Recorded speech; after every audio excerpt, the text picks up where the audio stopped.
macro, Pablo, porque aquí se está buscando, intentando darle un shock de congelamiento a la inflación y evitar que se mantengan esos niveles que hacen, por supuesto, que el poder adquisitivo de los argentinos, de la mayoría de los asalariados, no se pueda recuperar.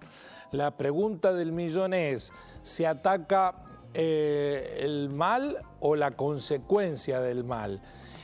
¿Se toma una medida de cumplimiento efectivo que se va a poder controlar en los hechos macroeconómicamente? ¿Qué lectura se puede hacer en términos de este anuncio? Lo vamos a consultar al docente universitario Miguel Bosch, que está del otro lado de la videollamada. Licenciado, ¿cómo le va? Buenas noches. ¿Cómo estás, Guillermo? Mucho gusto hablar con vos. Igualmente, Miguel. Bueno, ¿qué primero evaluación hace del anuncio y qué efectividad cree puede tener esta medida? Como dijiste, y más que nada se atacan las consecuencias del mal.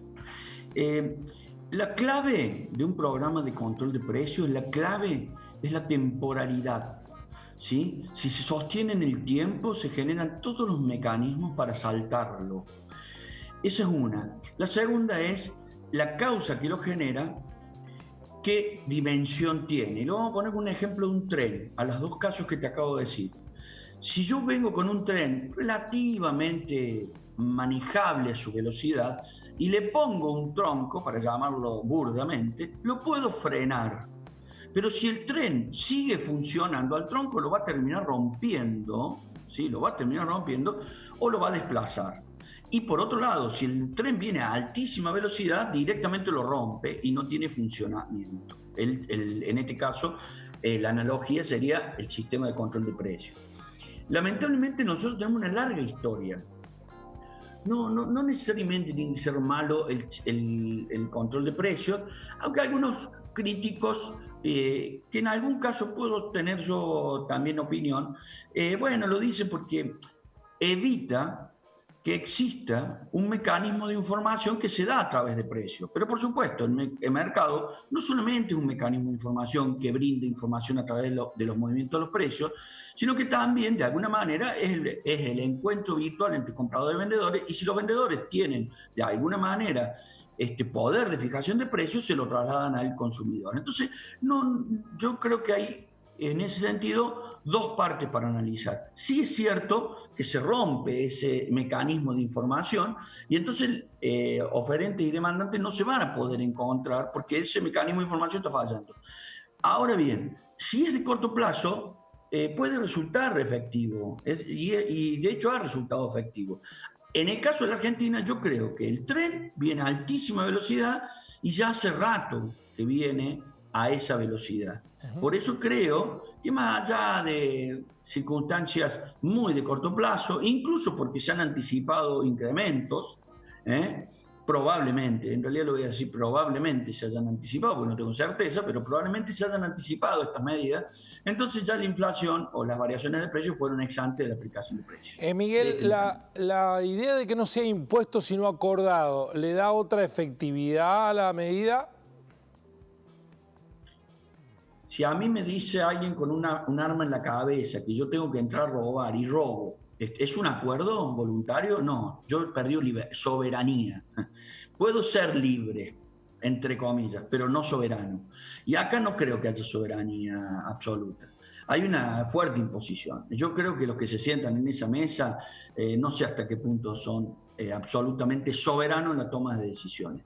Si fuera así, lo que vos planteaste, indiscutiblemente va a tener un poco de mayor efecto. Pero de vuelta, de corto plazo, no existe de largo plazo el control de precios de manera efectiva. Corto plazo son 90 días, no más allá de ese plazo. Quizás menos, pero 90 días serviría. ¿Sabes cuál es el problema, Guillermo? Que nosotros hace 12 años que venimos con mecanismos de estos. O sea que en realidad para mí ya está diluido.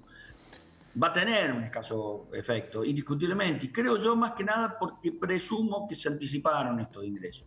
Recién la mujer de la Cámara de Almaceneros, creo que era, perdóname, así es, dijo algo que fue muy claro y lo vivimos en carne propia. Nosotros teníamos un producto de cereales, que no voy a dar la marca, el mismo. Lo único que cambió fue el color de una partecita del paquete y el código de barra. Pero nosotros lo notamos y efectivamente desapareció el que estaba en precios cuidados, en ese momento era precios cuidados, y quedó el nuevo con un nuevo precio.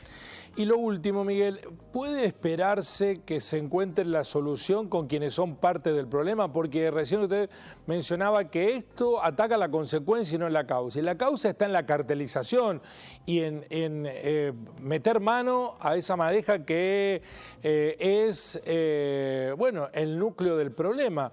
El negocio de los alimentos en la mano de unos pocos.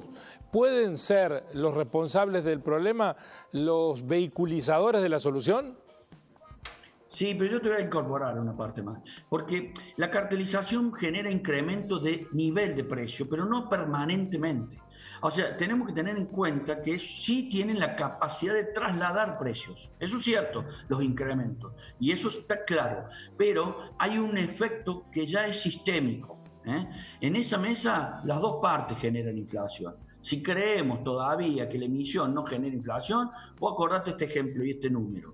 En el año 1966 necesitábamos 6 billetes de un peso moneda nacional para comprar $1. Si siguiéramos con el mismo signo monetario, hoy necesitamos 295.000 camiones llenos de billetes de un peso moneda nacional. Está bien eso. Está bien. Lamentablemente son las dos partes. No vamos a reeditar la vieja discusión respecto de si la emisión genera inflación, porque ya sé de qué lado está, pero lo que no me puede, ni usted ni los otros que adhieren a esto, explicar por qué el gobierno de Macri, con emisión cero, duplicó la inflación. Porque hay otras causas, Guillermo, porque también están las otras causas. Yo no las niego. Yo lo que te digo es que hay quienes niegan esta causa, que también es parte. Yo no niego las otras causas, Yo lo que digo es, y rechazo a quienes niegan esta causa, pero te vuelvo a decir, 295.000 camiones llenos de billetes. No, eso está claro. De todas maneras, para finalizar, el Fondo Monetario Internacional ha dicho que ya no es estrictamente la emisión la que genera la inflación. Y le quiero preguntar, en este momento, en donde los Estados Unidos ha triplicado su inflación en términos históricos, sí, claro. ¿Puede atribuírsele a la pandemia el problema? Sí, y de vuelta, yo creo, por ejemplo, en la fuerte participación del Estado en la economía, incluso entregando dinero. O sea, lo que pasa es cuando se descontrola. Desde ya vamos a hablar de una diferencia notoria entre los niveles. Nosotros estamos hablando de 50%. 50, mientras al otro lado hablan del 3 y del 4%. La inflación está apareciendo a veces porque hay cuestiones de pasado que se expresan en el hoy, y eso también hay que tenerlo en cuenta.